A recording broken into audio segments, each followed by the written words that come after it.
প্রত্যেকের বাড়িতে পুষ্টির বাগান করার জন্য জমি থাকতে হবে, আছে?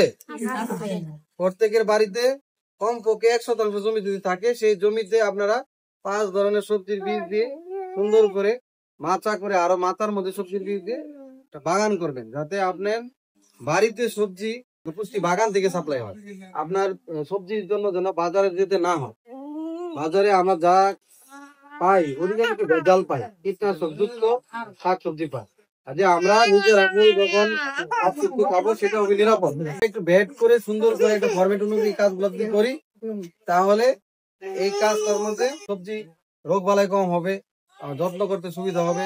আপনার একই জমিতে অনেকগুলো সবজি পাবেন, আপনি ডালা পাবে শাক করে ফেললেন বা বেগুন করে ফেললেন, এরকম 5 বেডে 5 ধরনের সবজি কিভাবে বৈজ্ঞানিক উপায়ে করা যায়, হ্যাঁ, কিভাবে মাটির স্বাস্থ্য ঠিক রাখা যায়, কিভাবে আপনি পুষ্টিমান বজায় রেখে রান্না করতে পারেন, হ্যাঁ, পুষ্টি কোনটা খেলে আপনি পুষ্টি পাবেন, কোনটা খেলে কোন পুষ্টি পাবেন, ভিটামিন কোনটা কি আছে, এগুলো নিয়ে আলোচনা হবে সরেজমিনে। আমরা পরবর্তীতে একদিন আমরা পুষ্টিমান বজায় রেখে রান্নাও করবো আমরা আপনাদের মাধ্যমে। আমরা কিভাবে পুষ্টি ঠিক রেখে রান্না করা যায় সেটা আমরা সরেজমিনে রান্না করে এখানে একটা প্রোগ্রামের মতো আয়োজন করা হবে। এরকম আপনাদের বাগানগুলোতে দেখা হবে, বাগানগুলোতে কি কি করছেন দেখা হবে, দেখতে পাচ্ছে।